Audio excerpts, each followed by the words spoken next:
മറ്റൊരു വീഡിയോയിലേക്ക് സ്വാഗതം. ചാർക്കോൾ 3. ചാർക്കോൾ പെൻസിലുകൾ. പുരാതന കാലം മുതൽ മനുഷ്യൻ ഗുഹാചിത്രങ്ങൾ വരയ്ക്കാൻ കല്ല്, മണ്ണ്, ചാർക്കോൾ മുതലായവ ഉപയോഗിച്ചിരുന്നു. ഗ്രീക്ക്, റോമൻ കലാകാരന്മാർ ചാർക്കോൾ ഉപയോഗിച്ചിരുന്നു എന്നും പറയപ്പെടുന്നു. ലിയാൻഡോ ഡാവിഞ്ചിയെ പോലുള്ള കലാകാരന്മാർ വരയുടെ പ്രാഥമിക സ്കെച്ചുകൾക്ക് ചാർക്കോൾ ഉപയോഗിച്ചിരുന്നു എന്നാണ് നിഗമനം. വിവിധതരം ചാർക്കോൾ പെൻസിലുകൾ ഇന്ന് കലാകാരന്മാർക്കും വിദ്യാർത്ഥികൾക്കും ലഭ്യമാകുന്നു. ഇന്ന് നമുക്ക് പെൻസിൽ ഷെയ്ഡുകളെ പരിചയപ്പെടാം.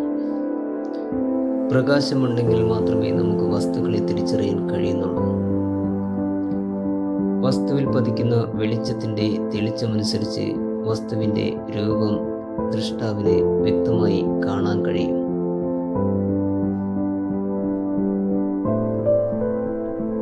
വസ്തുവിൽ വെളിച്ചം പതിക്കുന്ന ഭാഗം പ്രകാശിക്കുകയും എതിർഭാഗം ഇരുളുകയും ചെയ്യുന്നതാണ് വെളിച്ചത്തെയും നിഴലിനെയും സംബന്ധിക്കുന്ന പ്രാഥമികത്വം. അധികം ഇരുണ്ടു കാണേണ്ട ഭാഗത്ത് കൂടുതൽ സമ്മർദ്ദം പ്രയോഗിച്ചും അല്ലാത്ത ഭാഗത്ത് താരതമ്യേന സമ്മർദ്ദം കുറച്ചും പെൻസിൽ മുന ചെരിച്ചു പിടിച്ച് ഉരസി ഷെയ്ഡ് ചെയ്യുന്നതാണ് യഥാർത്ഥ രീതി. ഷെയ്ഡിംഗ് എന്നാൽ ഒരു ഡ്രോയിങ്ങിൽ ആഴം കാണിക്കുന്നതിന് വ്യത്യസ്ത പ്രകാശത്തിൻ്റെയും ഇരുട്ടിൻ്റെയും ടോണുകൾ ഉപയോഗിക്കുക എന്നതാണ്. ചിത്രങ്ങൾക്ക് ഇതിലൂടെ ത്രിമാനത കൈവരുന്നു.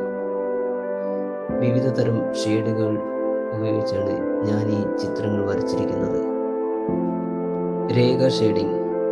രേഖകൾ പരസ്പരം യോജിപ്പിച്ച് കൊണ്ടുപോകുന്ന ഒരു ഷെയ്ഡിംഗ് രീതിയാണിത്.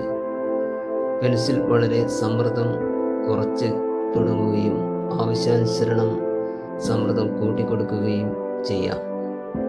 ഇത്തരം ഷെയ്ഡിങ്ങൾ ഉപയോഗിച്ച് വരച്ചതാണ് ഈ ചിത്രം.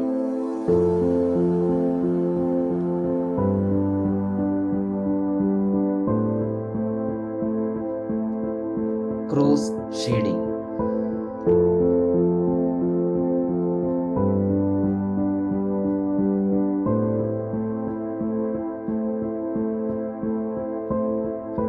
ഏതെങ്കിലും ഒരു ദിശയിൽ വരയ്ക്കുന്ന രേഖ ഷെയ്ഡിങ്ങിന് വിലങ്ങനെ രണ്ടാമതൊരു കൂട്ടം രേഖകൾ കൊണ്ട് ഷെയ്ഡ് ചെയ്യുന്ന രീതിയാണിത്.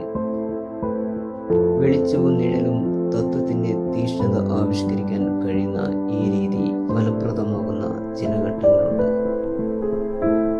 അത്തരമൊരു ഷെയ്ഡിങ്ങിൽ വരച്ച ചിത്രമാണിത്.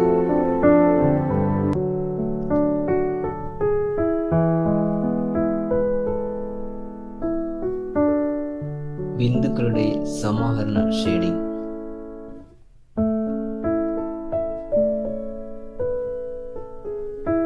ബിന്ദുക്കളെ വ്യാപിപ്പിച്ച് ഷെയ്ഡിംഗ് നിർവഹിക്കാറുണ്ട്.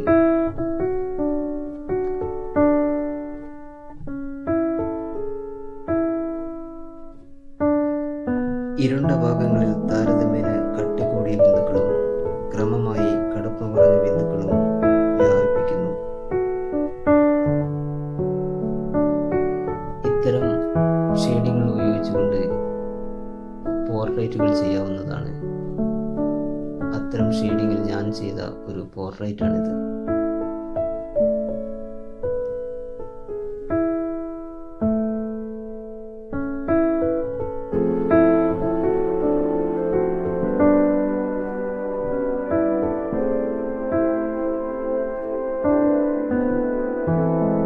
പരുക്കൻ രീതി. കൽപ്രതിമകളിലെ പരുപരപ്പ് പോലെ ഷെയ്ഡ് ചെയ്യുന്ന ഒരു രീതിയാണിത്. നല്ല നിറക്കടുപ്പമുള്ള പെൻസിൽ കൊണ്ട് ഇത്തരം ഷെയ്ഡുകൾ ചെയ്യാവുന്നതാണ്. ചില ചിത്രങ്ങളുടെ ബാക്ക്ഗ്രൗണ്ടുകൾ ഇത്തരം ഷെയ്ഡിങ്ങിലൂടെ ചെയ്യാം. ഞാൻ ഈ ചിത്രത്തിൻ്റെ ബാക്ക്ഗ്രൗണ്ട് ഇത്തരം ഷെയ്ഡിങ്ങുകൾ ഉപയോഗിച്ചാണ് ചെയ്തിരിക്കുന്നത്.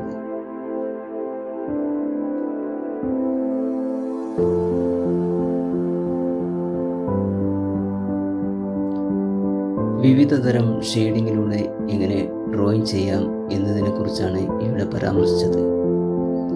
ഞാൻ ചെയ്യുന്ന ചില ഷെയ്ഡിങ്ങുകളും രീതിയുമാണ് ഇവിടെ ഞാൻ കാണിച്ചത്. ഈ വീഡിയോ നിങ്ങൾക്ക് ഉപകാരപ്രദമായി എങ്കിൽ കമൻറ്റിലൂടെ അറിയിക്കുക.